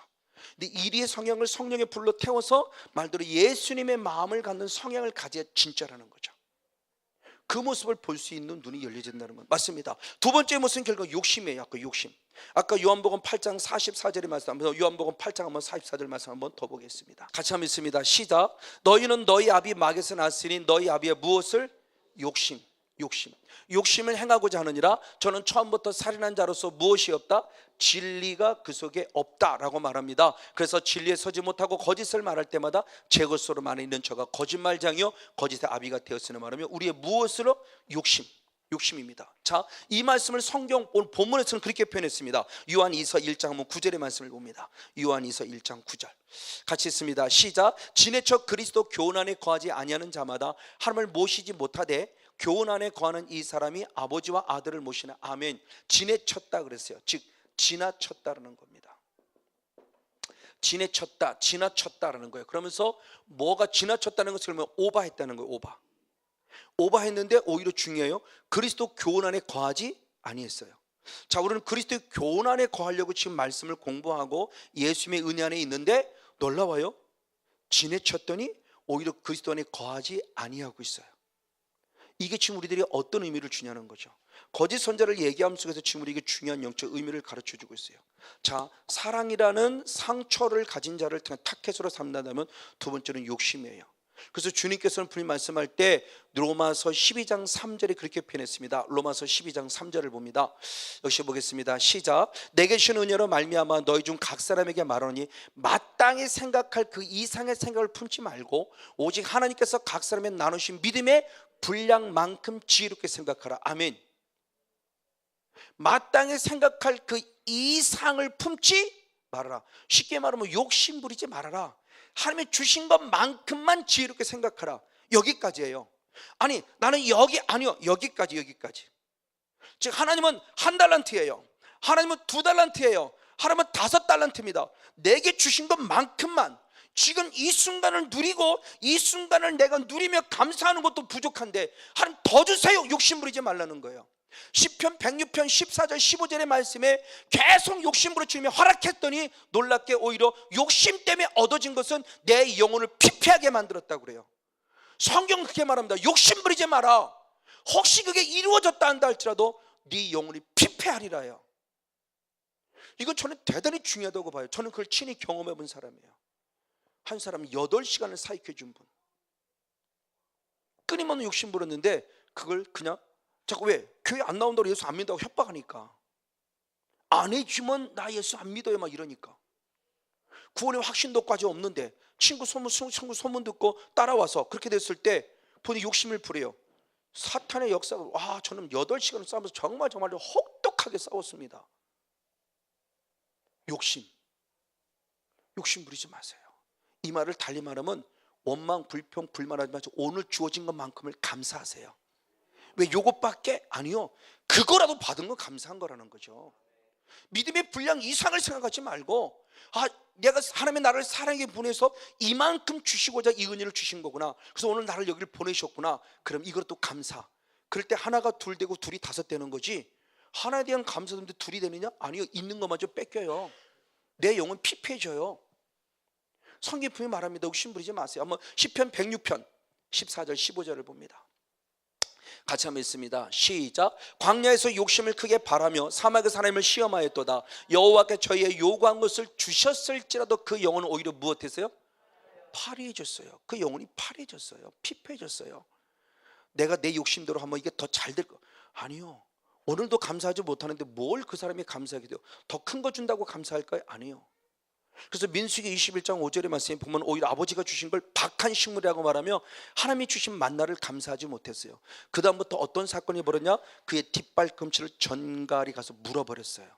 죽어버리는 사건이 나타납니다. 영혼이 피폐해져요. 욕심 부리지 마세요. 사탄의 타겟입니다. 이단도 똑같은 거예요.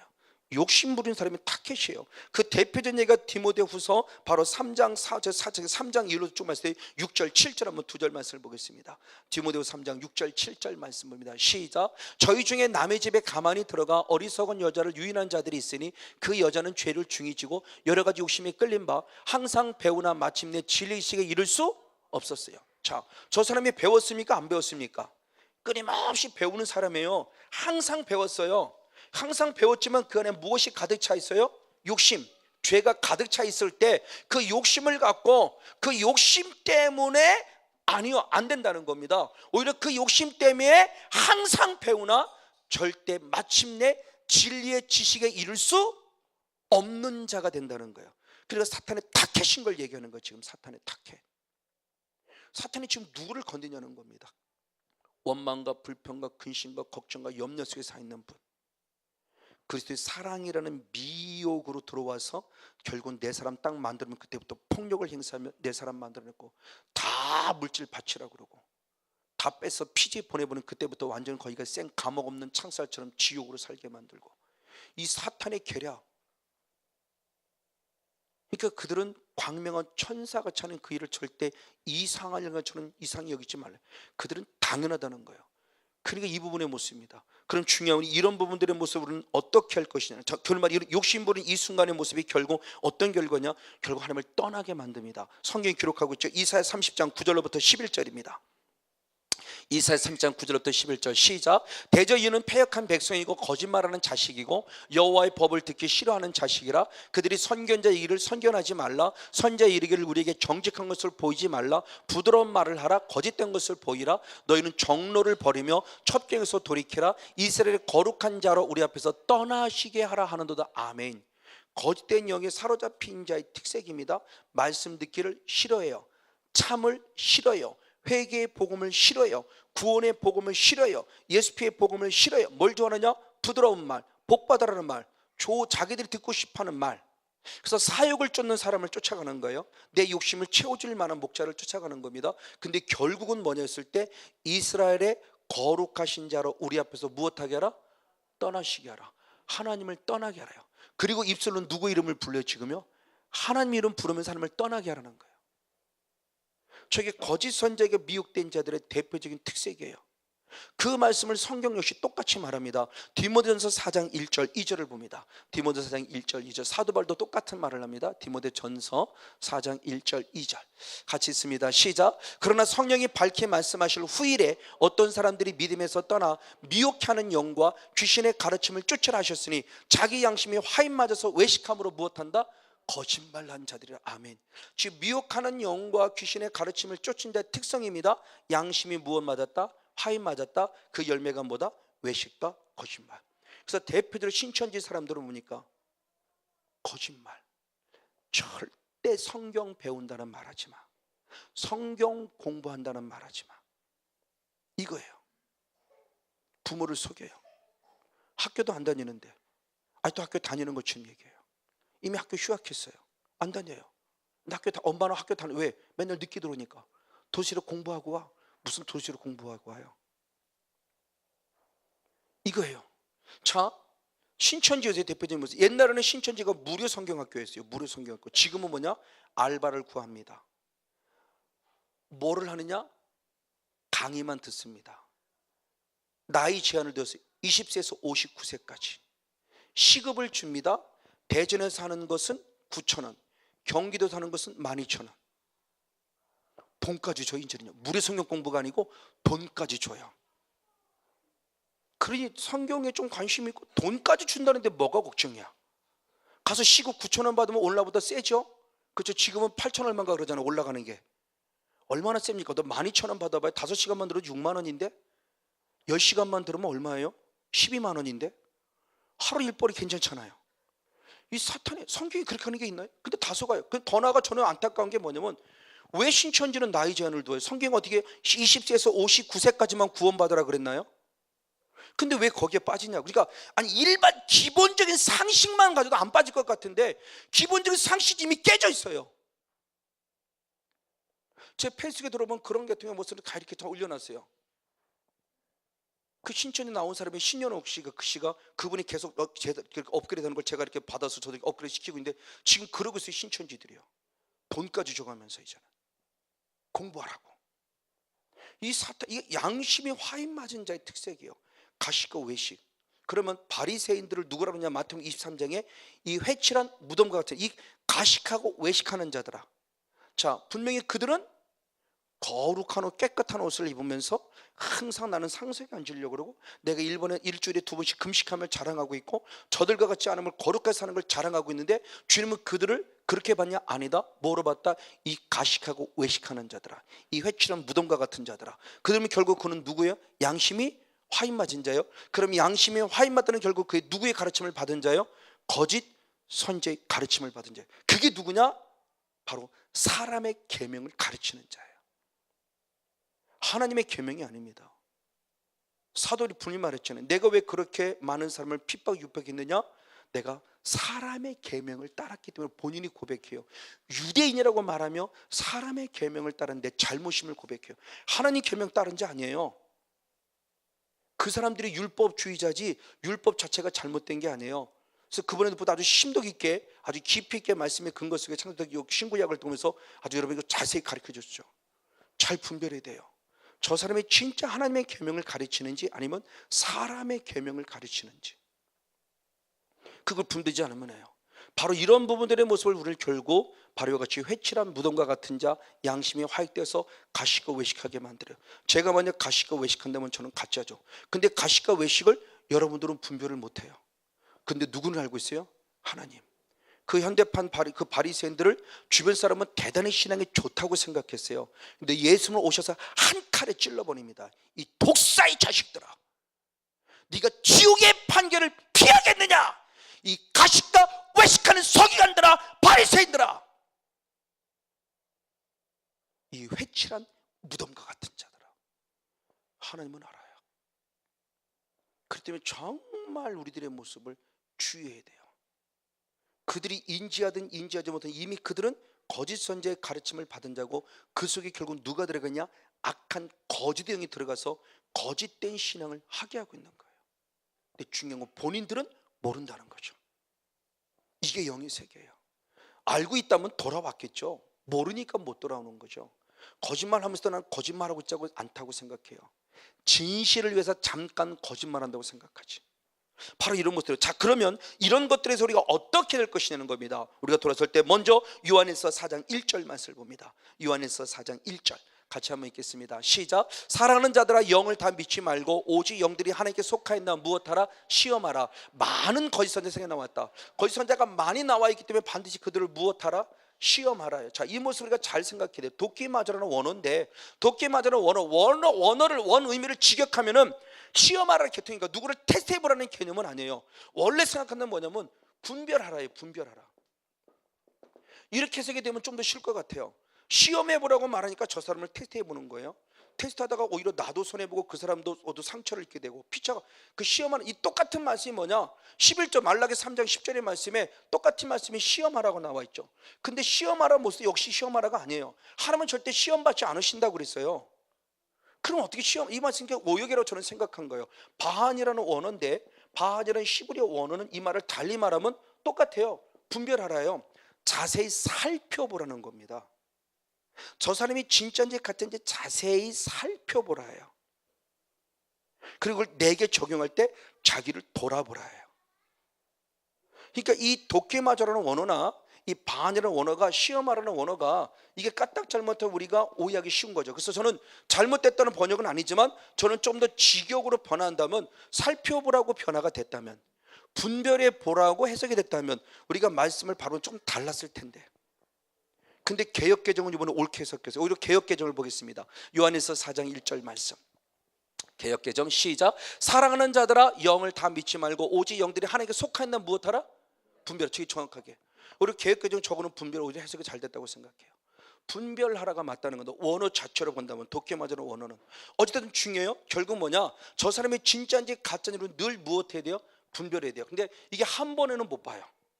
한 번에 못 보기 때문에 지속적으로 계속적으로 보는 거예요. 이 부분의 모습이에요. 그러니까 끊임없이 계속 보면서 결국 분별해 갈 때 그 분별의 모습을 보면서 히브리서 13장 7절도 그렇게 표현했죠. 히브리 13장 7절. 그러니까 주의 사람을 보라는 겁니다. 시작. 하나님의 말씀을 너에게 이루고 너희를 인도하는 자들을 생각하며 저희 행실의 종말을 주의하여 보고 너희 믿음을 본받으라. 저희 믿음을.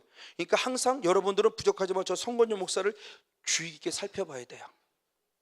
성건용 목사가 오늘 사역하는 모습, 오늘 여러 가지 말씀을 증거하는 모습, 그리고 성건용 목사의 일상적인 삶을 여러분 주의 깊게 종말을 마지막 왜 열매를 보고 안다기 때문에 여러분 자세히 살펴봐야 돼요. 처음부터 능력이 또 획가닥하고 속아는 모습 보지 마시고 좀 분별할 수 있는 영이 필요해요. 살펴볼 수 있는 영이 필요해요. 바로 이겁니다. 시험해보라는 개념이 아니라 분별하라, 살펴보라요. 자, 이 말을 달리 말하면 아까 얘기한 대로 분명히 능력 나타났어요. 그렇죠? 내가 선자 말씀도 잘 가르쳤어요. 말씀도 잘 가르치고 능력도 잘 나타내는데 가짜일 수 있다 없다? 가짜일 수 있어요. 왜? 내 스스로 말씀에 온전한 말씀을 순종하지 않는 불법을 행한 자이기 때문에. 그러니까 말씀대로 사는 순종자인가를 여러분 자세히 보라는 겁니다. 그럼 저는 말씀과 기도의 분을 누구보다 강조하고 있다면 성건영 목사가 과연 기도하는 사람이냐, 성건영 목사가 과연 말씀을 연구하는 사람을 봐야 되겠죠. 그리고 그 사람의 인격의 성품을 보자, 얼마만큼 주님을 닮아가고 있는지를 보자는 겁니다. 그래서 아니다 싶으면 빨리 떠나셔야 돼요. 죄 까닭은 왜? 그래야 여러분들이 살아요. 제가 이분의 모습을 친히 경험해 본 분입니다. 기쁨에서 어느 여자분은 젊으신 분을 이렇게 사역을 했어요. 사역하는 다른 협력사에 같이 사역하는 부분에서 같이 도울 기회가 있었습니다. 목사님 도와달라고 해서 그래서 막 돕고 사역하는데 하나님 환상 가운데 보여준 부분이 있었어요. 아무리 사역해도 사역이 안 돼요. 근데 환상 가운데 볼 때 그 여자 성도님의 이마에 이단하고 써 있었어요. 그래서 뭔지는 모르지만 이단의 형 나와! 라고 했더니 드디어 반응이 일어나서 잘 사역이 됐어요. 물어봤어요. 도대체 이단인데 어떤 이단에 빠졌어요? 그랬더니 나는 이단에 빠진 적이 없대요. 나는 예수밖에 모른대요. 그럼 뭐야 이거? 이단이라고 보여줬고 이단이 형 나와, 그러니까 그때 사역이 됐는데 그럼 이게 뭘까? 그랬더니 그런데 그래서 왜요? 그랬더니 그 얘기를 합니다. 어느 때인가 자기가 얼마 전에 얼마 있었는데 신천지의 영향력을 받았다는 거예요. 그래서 뭐예요? 그랬더니 저는 신천지 몰랐기 때문에 성경 공부하는 것 때문에 어떤 여자가 와서 얘기했을 때 그 여자하고 몇 번 얘기하다 몇 번 한 세네 번인가 만났고 아직 공부까지는 안 했는데 식사까지 하고 그래서 하려고 했었다가 얘기를 들으니까 이상한 것 같아서 안 했다고 하는 거예요. 나중에 그 신천지였다는 거예요. 한 세네 번인가 만났다는 거예요. 근데 그 영향력이 지금 그 여인을 붙잡았다는 거죠. 그러니까 정확하게 포기하신 거죠. 이단. 일반적인 개념으로는 나와 사탄하고 성경이 임하소 그러는데 아무런 반응이 없던 그 여자분이 드디어 반응할 때 이단의 영 나와니까 반응했을 때 그 이단이 뭐냐? 심취되냐? 그렇게 빠진 심취도 아니에요. 몇 번 그들하고 연관성을 가지며 식사까지 한 정도였어요. 이제 성경 공부를 들어가기 직전이었던 거예요. 근데 대화를 나누면서 이건 아니다 싶어 나중에 보니까 신천지였던 거예요. 그런데 영향을 받았어요. 분별해야 돼요. 이겁니다. 그리고 두 번째 모습 분별에 대해서는 어떻게 되느냐? 로마서 12장 2절의 말씀을 봅니다. 로마서 12장 2절 같이 봅니다. 시작. 너희는 이 세대를 본받지 말고 오직 마음을 새롭게 함으로 변화를 받아 하나님의 선하시고 기뻐하시고 온전한 뜻이 무엇인지 분별하도록 하라. 아멘. 저 분별하도록 바로 돕기마저 똑같아요. 시험 알아요. 근데 그것이 분별되려면 내가 먼저 무엇해야 돼요? 변화가 돼야 돼요. 이 세상을 본받지 말고 이 세대를 본받지 말고 마음을 새롭게 하여 변화를 받아야 하나님의 선하시고 기뻐하시고 온전한 뜻이 무엇인지 분별될 수 있어요. 내가 바뀌지 않으면 아직도 내가 옛사람의 성품 그대로 있고 아직도 그 상처 속에 있고 아직도 욕심 부리고 있으면 타켓이에요. 절대 그들이 분별이 안 돼요. 왜? 그들 말이 옳다고 생각이 돼요. 욕심 부리게 딱 맞죠. 가만히 있어도 강의만 들어도 돈 벌어오네. 욕심이지 얼마 돈이 벌어지는데 뭐가 걱정이야. 돈 때문에 미혹되는 거지 일만하게 뿌리예요. 그러나 본인이 딱 분했을 때 내가 오늘 밥을 굶을지언정 나는 너희들의 말에 미혹되지 않을 거라. 분별이 되면 이기는데 그게 분별이 안 되지는 거죠. 그러니까 나의 변화예요. 심령의 변화입니다. 마음의 변화입니다. 언어의 변화입니다. 생각의 변화입니다. 저도 똑같은 목사이지만 2009년 9월달에 이 은혜가 있고 나서 정말 생각부터 시작해서 많이 변화됐어요. 제가 제로 생각도 놀랄 정도로 이게 하나님의 은혜구나. 이렇게 달라지는구나. 이렇게 하나님이 변화를 시켜주시는구나. 이게 바로 하나님이 기뻐하는 영적 예배자의 예배 성공자. 너희 몸을 하나님이 기뻐하는 거룩한 산제사를 드리는 진정한 예배자라는 거예요. 이게 변화예요. 생각의 변화, 사상의 변화.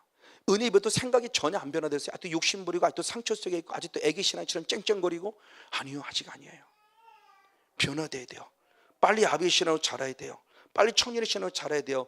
그래야 상처를 받지 않고 이겨내면서 그 정도야 아마 그까지 껐어요. 혹시 진짜 그 사람이 내 상처를 줘서 나는 상처받지 않아 상처를 이기는 자가 되죠. 왜? 상처 준 사람은 놀랍게 그런 의도가 전혀 없었더라고요. 나중에 알고 보면 그 사람이 내게 상처 줄 의도가 없었고 그냥 한 말인데 내 스스로 그것 때문에 내가 상처를 받은 거예요. 그 사람은 절대 내게 나쁜 것을 하고자 하는 의도가 없었어요. 근데 사탄은 그거 상처받게 만드는 거예요. 이게 사탄의 역사를 보면서 이거구나. 맞아, 그 사람은 내게 그럴 의도가 없었어요. 그냥 일반적으로 얘기했고 일반적으로 생각했었는데 내 스스로 내가 마음이 쫄아서 내가 마음이 좁아져서 상처 속에 받아서 어떻게 그럴 수 있어 그러다가 나 스스로 상처받아 내가 스스로 쓰러지고 넘어져요. 상처받으면 누가 유익입니까? 사탄만 유익이죠. 내게는 절대 유익이 안 돼요. 하나님도 유익이 안 돼요. 바로 이런 모습들입니다. 그 이런 모습들이 변화되는 그 첫 번째 모습이 바로 나의 모습의 진정한 변화. 이것이 결국 뭐냐? 하나님 말씀으로 자라가는 나의 신앙입니다. 디모데후서 2장 15절의 말씀을 보겠습니다. 디모데후서 2장 15절 같이 한번 읽습니다. 시작. 내가 진리의 말씀을 옳게 분별하여 아멘 부끄러울 것이 없는 일꾼으로 인정된 자로 자신을 하나님께 드릴 힘쓰라. 할렐루야. 진리의 말씀을 어떻게 옳게 분별해요. 이게 부끄러울 수 없는 일꾼이요. 그 말씀을 히브리서 5장 14절은 그렇게 표현했습니다. 히브리서 5장 14절 역시 있습니다. 시작. 단단한 식물은 장성한 자의 것이니 아멘. 저희는 지각을 사용함으로 연단을 받아 선악을 분별한 자들은 아멘. 단단한 식물은 장성한, 즉 말씀을 굳은 말씀, 굳게 있는 말씀, 그 말씀은 장성한 자의 것인데 그 장성한 자가 되는 과정은 뭐냐? 지각을 사용으로 무엇을 받아? 연단을 받아 선악을 분별한 자. 아멘. 영적인 굳은 살, 끊임없는 연단을 통해서 아 이거였구나라고 선과 악을 분별할 수 있다. 장성한 자가 돼야 돼요. 근데 어린아이 신앙은 그게 안 되죠. 어린아이 신앙은 주사 맞아도 아 응애 하고 울어요. 근데 어른이 되면은 아픈 거 알아요. 근데 따끔 이 정도야. 왜? 이봐 뭐 한두 번 맞아본 게 아니잖아요. 그러니까 이런 정도 주사는 아픈 게 아니에요. 근데 애들 앞에는 그게 아파요. 근데 응애 하고 자지러져요. 근데 걔도 1살 먹고 10살 먹고 20살 먹고 30살 먹고 청년이 돼봐요. 그때 가서 응애 그러나요? 그때는 까딱 없어요. 맞아요. 영적인도 똑같다는 겁니다. 어려움이 없는 것이라 어려움 연단은 수 없는 연단을 통해서 강하고 담대해지는 거예요. 그 정도쯤이야 뭐 아무것도 아니죠. 근데 그것이 그냥 아니라 장성한 자. 근데 그 장성한 자가 되려면 뭐냐? 단단한 식물을 먹을 수 있어야 돼요. 아버지가 주시는 회개의 복음을 먹어야 되고 나를 채찍질하는 말씀을 상처받지 않고 아멘으로 받아들이고 그래서 단단한 식물일 때 우리는 끄떡없이 이기는 자가 될 수 있다는 거죠. 그리고 마지막 세 번째의 모습이다. 결과 될 것이냐? 다시 본문으로 돌아서 요한이서 1장 10절 11절입니다. 요한이서 1장 10절 11절 시작. 누구든지 이 교훈을 가지지 않고 너에게 나아가거든 그를 집에도 들이지 말고 인사도 말라. 그에게 인사하는 자는 그 악한 일에 참나는 자 됨이라. 아멘. 한마디로 간단 말하면 멀리 떠나보내라. 만나지 마라. 접촉점을 만들지 말라. 이단에 대해 싶으면 한번 들어보지 교만하지 마세요. 한번 들어보지 그러다가 다 넘어가요. 오히려 성경의 말씀하는 진정한 본질은 아무리 들어봐도 안 넘어오는데 왜 사탄의 말은 그렇게 잘도 넘어가는지 몰라. 너무너무 달콤하고 너무너무 논리적. 신천지 얼마나 논리적입니까? 저도 물론 말씀의 근거 속에 항상 논리적으로 해요. 육하 원칙에 의해서 왜 언제 막 이런 데서 어떤 논리적인 모습으로 말씀을 증거하려고. 전 수학을 좋아했던 사람이기 때문에 성경도 그런 관점에서 많이 보려고 했어요. 근데 그런 신천지의 모습 들어서 더더 뭐 들어보지도 않았지만 근데 신천지 그 나온 사람들의 초급, 중급, 상급의 모습을 제가 한번 저희 성경사 중에서 한번 그분을 그 자를 얻으면서 한번 봤는데 초급에서는 우리랑 거의 비슷해요. 중급부터 조금씩 달라지는 나중에 이만희가 나오는데 중급 넘어가 고급반에 들어가면 이만희가 그때는 교지라고 때 우리가 아무리 이단이라고 해도 이미 넘어갔어요. 믿음은 뭐에서 나니까? 들으니까 걔네 말이 옳은 거예요. 그러니까 고개를 끄덕거리니까 이만희를 얘기하면 그때부터는 막 불키죠. 그래서 우리를 때려잡아 죽이려고 그러죠. 이미 늦었어요. 그러니까 이게 참 어려운 부분이에요. 그러니까 주님은 처음부터 말씀할 때 인사도 하지 말고 집에 들이지도 말고 멀리 하라는 거예요. 접촉점을 가지지 말라는 겁니다. 이게 지금 아까 조금 전에 했던 그 여자 성도님 몇 차례 만나지 않아서 그냥 식사만 했음에도 불구하고 그 영향력을 받고 있다는 것이 대단히 중요한 영적 의미를 준다. 그래서 요한에서 5장 마지막 18절 말씀에도 우상 숭배를 어떻게 하라? 멀리 하라. 거짓 선자를 무엇하라? 거짓 선자를 피하라 그랬어요. 우리는 정말 분별이 돼서 아니다 싶다면 단호하게 끊어야 돼요. 접촉점 자체를 주지 마세요. 영의 세계 속에서 접촉했다는 그 자체가 이미 우리들에게 어두운 의미를 줘요. 성경에 저는 구약시대의 말씀에서 부정한 것을 만지지 말라가 분명히 구약시대의 핵심이에요. 저는 신약에는 그게 없는 줄 알았어요. 근데 성경에 보니까 있어요. 그럼 그 전에 그 말씀을 알거냐? 아니, 읽었어요. 읽었는데 그 말씀이 로고스로서 말씀의 지식으로서는 그 말씀이 있지만 그것이 레마가 되지 않으니까 나하고는 상관없는 말씀인데 성경은 분명히 말씀하고 있다는 겁니다. 고린도서 6장. 그러므로 주께서 말씀하시기를 너희는 너희 중에서 나와서 따로 있고 무엇한 것을 부정한 것을 만지지 말라. 내가 너를 영접하였다. 아멘. 15절부터 쭉 말씀할 때 믿는 자와 믿지 아니하는 자, 믿는 자와 믿지 아니하는 자, 그리스도와 벨리알 이 부분의 모습을 서로 견줘보면서 정말 하나님이 원하신 하나님의 사람이 누구인가에 대한 분을 얘기했을 때 얘기하면서 마지막에 말씀할 때 부정한 것을 무엇하지 말라? 만지지 말라. 신약임에도 불구하고 부정한 것을 만지지 말라. 저게 사도 바울이 그런 거야. 이거 맞아. 이거 영적으로 보지 않으면 저 말이 부정한 것을 만지지 말라는 게 어떤 의미인지 모르는 거죠. 저도 지식으로는 알고 있었지만 저 말씀이 기억나고 생각나지 않았어요. 레마가 되지 않으니까. 근데 어느 날 갑자기 저 말씀이 딱 기억나고 생각나고 다시 한번 그 말씀을 점검해 보고 나니까 이거구나. 그러니까 예수 그리스도를 믿는 우리들의 모습이 영 안에 있다면 더구나 영적 세계 속에서 하나님이 원하시는 것이 있고 원하지 않는 것이 있다는 거죠. 만져야 할 것이 있고 만지지 말아야 할 것이 있어요. 그래서 저는 마지막 밤에 항상 얘기했죠. 새벽에서 시작해서 마지막 밤을 했을 때 항상 저는 마무리 짓는 모습, 머리부터 발끝까지. 그래서 제가 만지지 말아야 할 것을 만졌다면 주님 용서해 주세요. 예수의 피로 씻고 뿌리고 바르고 덮습니다. 그래서 제가 혹시 인식하지 못하는 부분이 있을 때 부정한 것을 만졌다 할 수 있잖아요. 만질 것을 만질 수 있어요. 가지 말을 것을 갈 수 있어요. 밟지 말을 것을 밟을 수 있어요. 그러니까 머리부터 발끝까지 모든 부분에 예수의 피 뿌리며 은혜를 공급받기를 원하며 씻어내려고 애쓰는 거예요. 날마다 영적인 목욕을 하는 거예요. 영적인 손발을 또 씻어내는 겁니다. 그 잠자리 들기 전에 새벽에 와서 이 강단에 엎드려 마지막 제가 기도를 스스로 뿌리고 바로 덮고 성도들에게 뿌리고 바로 덮고 선포하고 바로 영예수를 시작하고 하루를 마무리도 똑같은 모습이에요. 부정한 것을 만지지 말라. 인사도 하지 말라. 집에 들이지도 말라. 식사도 하지 말라. 접촉점 자체를 끊어라. 바로 이번의 모습입니다. 결론 말씀을 맺겠습니다. 거짓 선지자를 우리가 경계해야 된다. 거짓 선지자는 멀리 있는 존재, 불신자가 아니라 우리 안에 나로부터 나타날 수 있다. 얼마든지 나로부터. 근데 그 사람들이 많다. 이걸 경각한다. 그러면 나도 얼마든지 가짜 성도, 나도 얼마든지 가짜 목사가 될 수 있다. 이거 정말 경각심을 가져야 한다. 그럼 그들의 존재는 어떻게 틈을 타느냐? 본문 중심으로 봤을 때 바로 상처라는 부분을 통해 들어오기도 하고 욕심이라는 부분을 통해 들어오기도 한다. 이 부분은 무슨 상처를 빨리빨리 이길 수 있는 자, 욕심 부리지 않은 자 된다. 그럼 어떻게 분별해야 된다. 분별의 모습은 내 마음의 변화가 이루어질 때 분별할 수 있다. 분별했으면 가까이 하지 마라. 끊어내라. 날마다 영적인 자각을 갖고 영의 세계에 동참하면서 예수의 피를 뿌리고 바르고 덮고 늘 천군천사가 둘러서 진치고 지켜놓고 보는 은혜 속에 서서 영혼이 활짝 열려져 하나님의 나라와 하나님의 의를 이루어가는 영적 삶의 승리의 주인공이 되죠. 참 성도로서 마지막까지 천국을 향해 전진해가는 성령 충만한 주인공 우리 모두가 되어지기를 예수님의 이름으로 간절히 축복하고 축원을 드립니다. 할렐루야.